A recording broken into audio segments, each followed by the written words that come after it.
Paul Sims, thank you very much for joining us again. You've just come fresh from our roundtable, another in the series of Innovation in Pharma. Paul, tell us a little bit about what you took away from the roundtable today.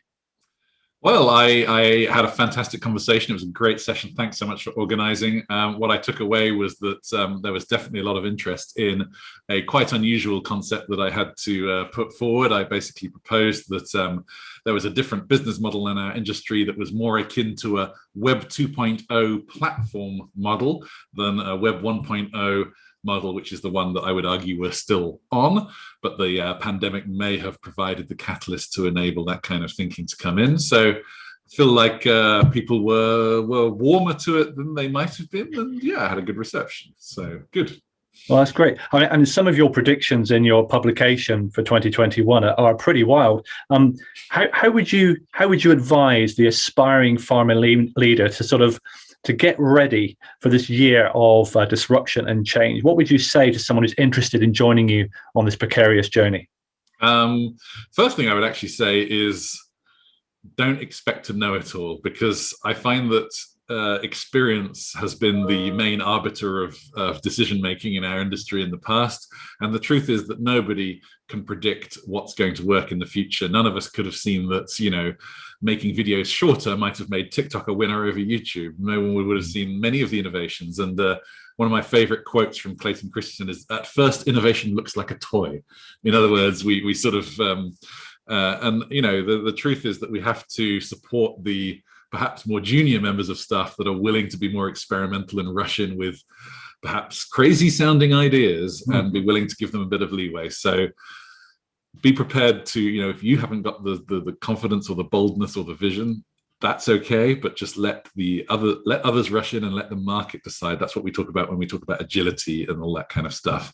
Yeah. Let the real world decide if something has traction or not, and be willing to go with it if it does. So that would be my number one, I think. That sounds very exciting. And I know there's a couple of leaders out there that are listening to this saying, well, my world is full of regulators, payers, and governments, everybody really interested in the safety of what we do. What practical steps can leaders do to help fail fast, to increase their risk appetite? Is that something they can read or do? Well, firstly, recognize that R&D is still the backbone of our industry, of course, and we have to be science-led, we have to be conservative and safe. Of course we do when it comes to any of that kind of innovation, but there is a lot more innovation on top of that, and I would argue it's just as important nowadays that is outside of the R&D department. We just have to feel that sense of responsibility on our shoulders for those of us that are not scientists, that it's up to us to actually find the pockets of value and to go after them in order to sort of sustain our industry post-pandemic, because the truth is there's less money in the system. The higher specialty science can't necessarily be afforded as much as we thought it might have been only a year ago. And the truth is that finding new pockets of value in chronic disease, in mainstream conditions outside of the R&D department is going to be where so much of what we do in our industry can come from. So some courage, I think, is necessary.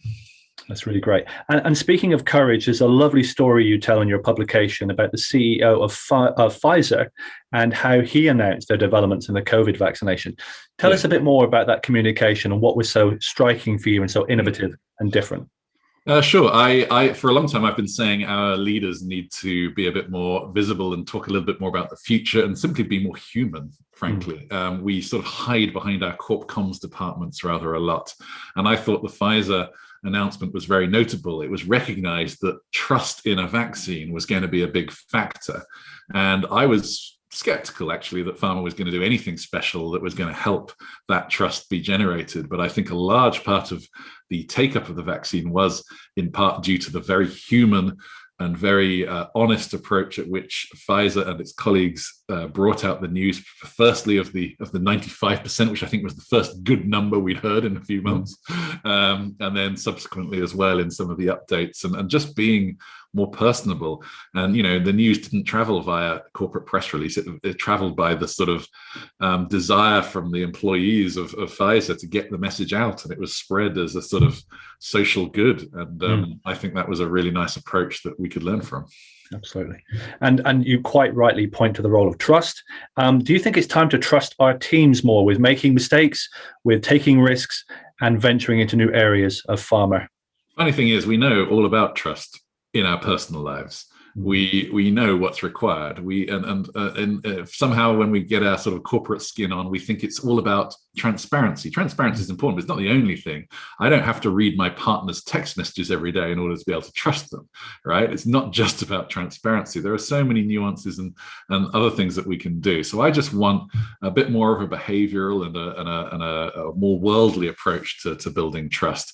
And the funny thing is, we know so much of it already. We're just not used to doing it when we have our job title written underneath our name.